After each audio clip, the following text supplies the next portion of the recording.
Hey guys, I'm back with the poker vlog, and this time I had no sleep and no food this day, and I had a really bad tilted session the day before, so all the examples of what you're not supposed to do. I'm also playing with money that's not supposed to be my bankroll money, and let's see what happens. Hey guys, this is Alex Boyd, probably the second worst player alive other than Marley. Let's get into some hands. How do you play here? Alright. So, nobody knows who I am. And I figured because nobody knows who I am, I could steal a little pot, maybe represent like a medium pocket pair, take it down on the flop. So this guy bumps it up to 20, and I notice people just, they bet their Broadway hands, they don't limp it.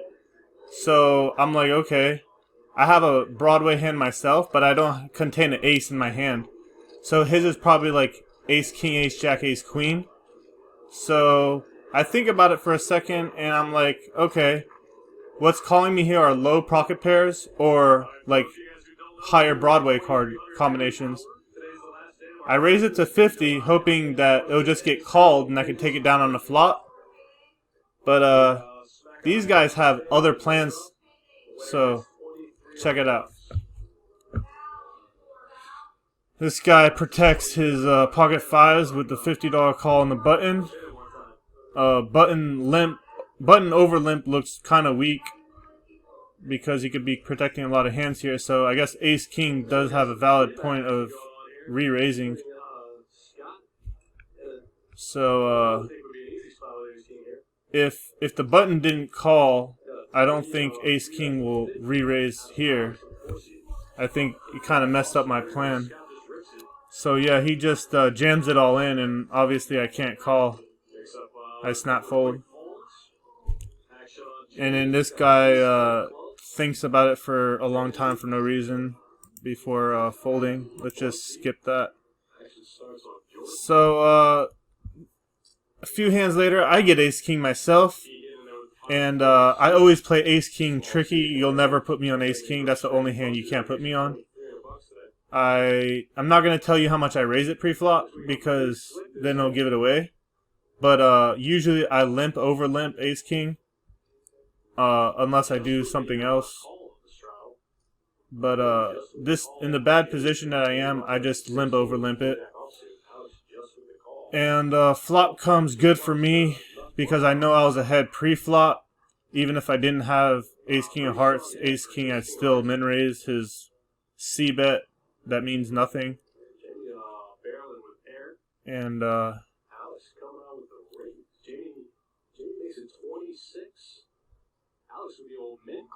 min click. I tried to min raise it, but I guess I put 55 in. I'm not sure. Anyways, I jam all in blind on the turn, and I announced that out loud as I put chips before the dealer puts the next card out, making it look really bluffy. So now this guy can't put me on hearts because I didn't see the heart before I bet it, so he thinks his heart is live. He possibly could put me on an 8 because that was on the flop, or a pocket pair, so he thinks his overcards are good and possibly a flush draw is live. Unless I had like the ace of hearts with an 8 or something like that. So he thinks about it. Obviously he's going to call. So let me just, we'll see. He thinks. Put your chips in there. Yep. And he calls. I win my first pot, and this is where I should have cashed out because every hand after this was a disaster. My friend on the sideline says good hand, and he congratulates me. Give the lady a nice tip. Get on to this next hand.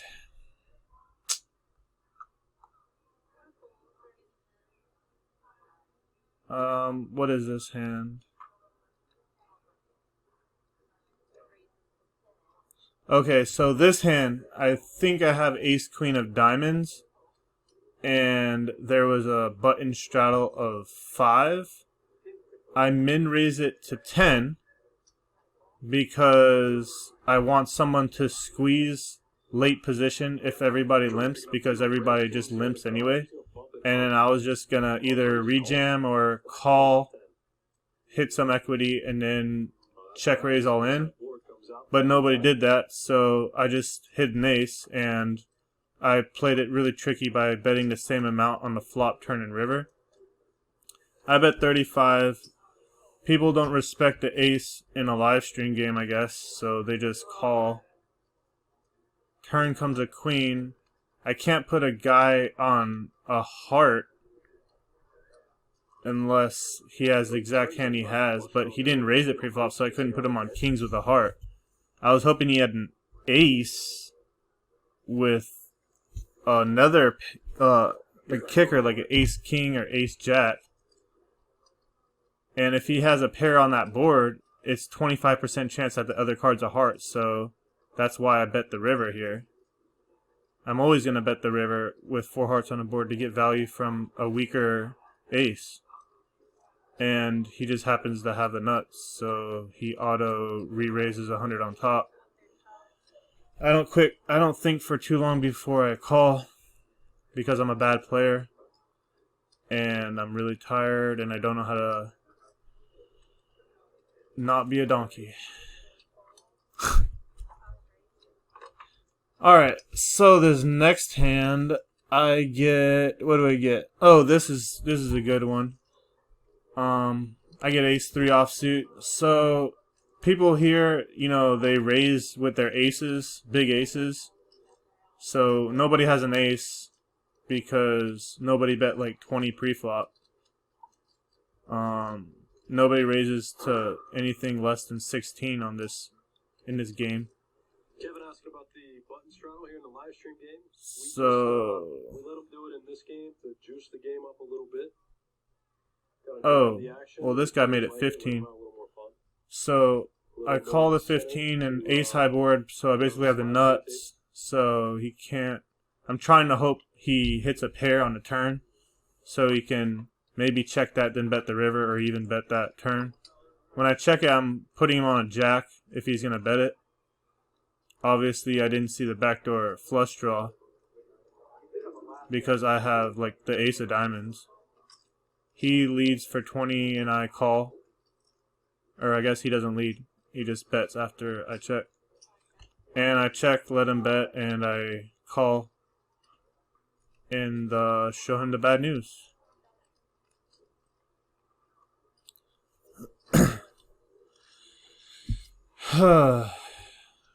Few more hands left here. In this hand, I have the old 8-4 offsuit, one of my favorite, you know, flopping 2-hand cards that I shouldn't play if I want to win money at poker. I decided to get in there with $9 bet. That's odd. I've never seen a $9 bet. Looks like everyone else going to get out of the way. Jamie folds. Alex calls with the 8-4 offsuit. We're going 3 ways to the flop. 8, 10, 6. I wish this was a bigger pot. The 8-4 offsuit. I misplayed this by not trapping. I thought someone had a bigger hand to call with. And I tried to make my hand look like a bluff because it was so nutted. But anyways, I hit second top pair on the flop. I know it's good, so I call. On the turn, the guy who bet on the flop checks, so I know he doesn't have an ace or a 10. So I obviously bet the best hand, get a caller. And I should have thought about this. Since I have the best hand, who's gonna call me on the river if I bet? I should have just checked this 8. And it would have made him look like he had an 8 because that was middle pair on the flop. He has more 8s in his range than I do. I just misplayed that all in all. I show the guys a 4 for like a bluff to get them on tilt so I can get paid later because I should have checked that river. And we have a bomb pot here. So they do a bomb pot every dealer change. This is an interesting bomb pot because the guy who ended up winning this hand told me he would have called any bet. He would have called a raise on a flop. He would have called any bet I'd put on a turn. And if I jammed the river, he would have called 2. So he says there was no way I could have won this hand. I'm going to put the volume up at the end so you can hear what I'm talking about. So the guy with pocket 3s on a 10-7 king board bets $40 in a bomb pot. So I guess he puts nobody on a pair. Even though someone folded a king, 10, I mean. I call with a gutter. And the turn comes a jack, giving me a double gut shot, which I should have bet because I have a lot of equity. Let me go back to that equity. So on the turn, he had 55% on the flop. I had 45%.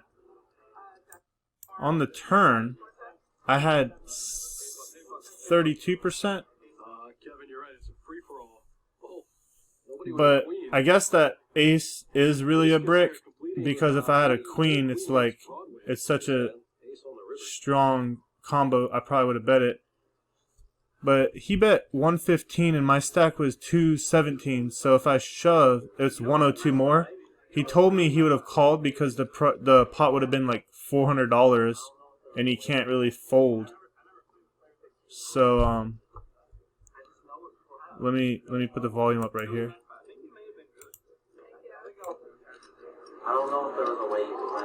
I never played with players. He says I don't know if there's a way you can win.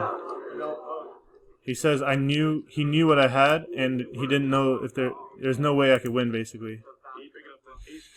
So I don't know if that's true. But if I play with that player again, I know what to do next time. So I'm kind of tilted with my friend's favorite hand 9-10 here. I had to play it because it's his favorite hand. So I thought he would like watching this video because I played it for him. 9-10 offsuit, the nuts. Whenever there's more than 2 players in a hand, 10-9 is a really good contestant. So I smooth call the 17, hoping that somebody re-raises with like ace-king so I can just bust them up.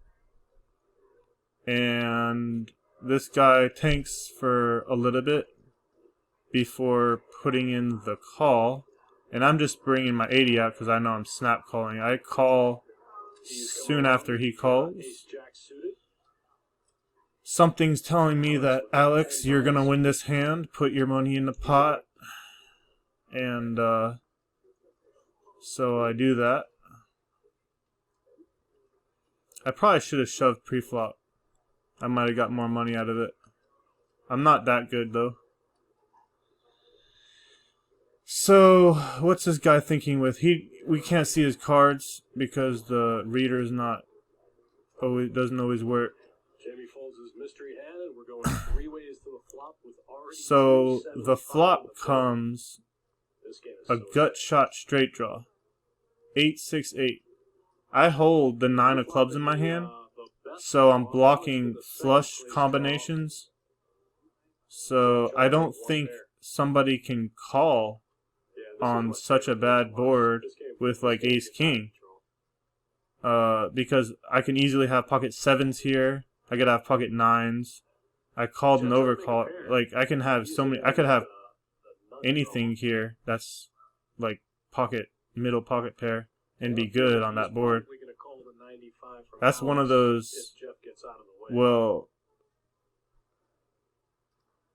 if I have it, I have it kind of hands. Like I'm gonna go all in anyways, so I might as well bet before I get bet on.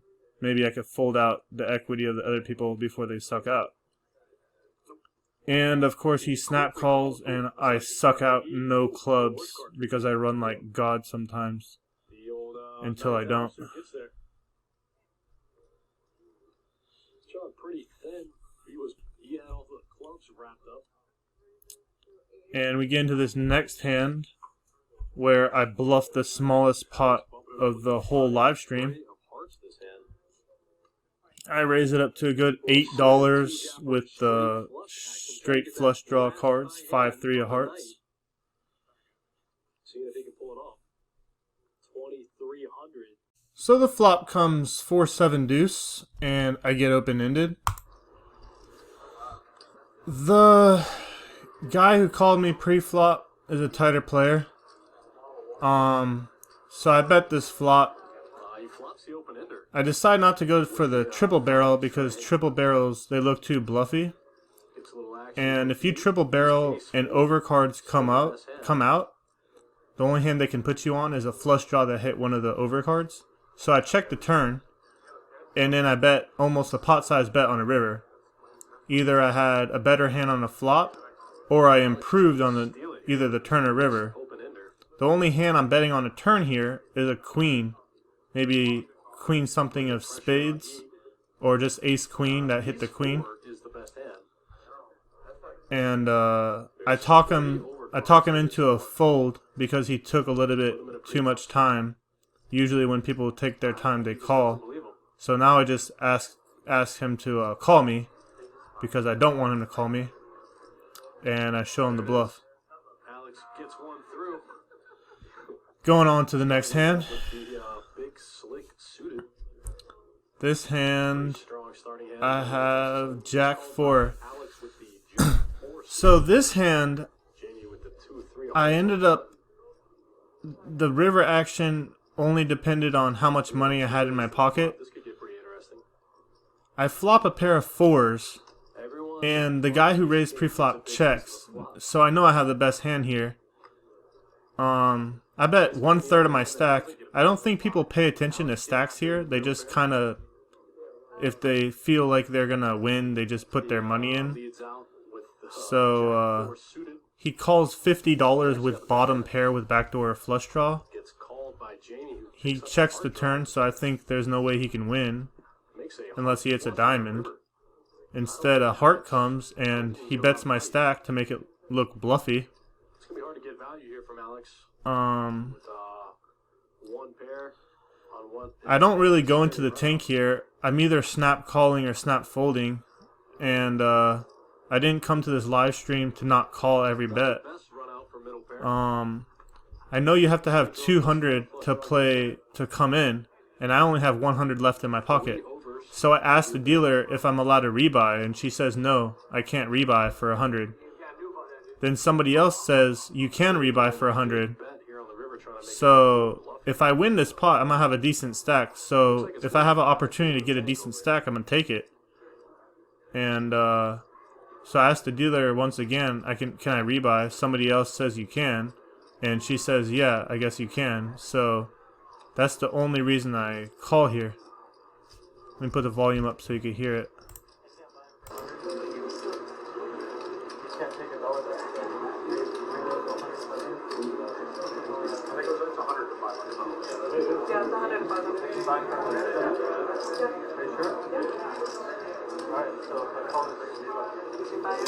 So I asked her if I can rebuy. She said yeah. And Alex with the call. Calling with the four. I lose, so I rebuy for 100, which I didn't think you could do. And then a few hands down the line, I get Jack 7 suited, and I think I saw somebody else raise pre-flop. I thought a loose guy raised pre-flop instead of tight guy raised pre-flop. The guy in the blue shirt, I got mixed up with the guy in the green shirt. I thought it was his bet because it was in front of him. I didn't see who had the cards. And I kind of got stuck in there.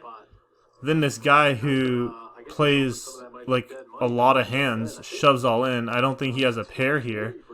And then when the other guy thinks for so long, I don't think he has a pair. So I'm like, well, my 7's live. And there's already $20 in there to win 300. So I'm like, that's a call. And I asked everybody if they have a pair because I know they don't have a pair. And he doesn't decide to answer me. And then when the flop comes King 7 blank, I hit a 7. The other guy looks he's like, oh, I guess you could make it like he got sucked out, but he didn't get sucked out. He had the worst hand against Ace King. Wow. And I lose. That's it.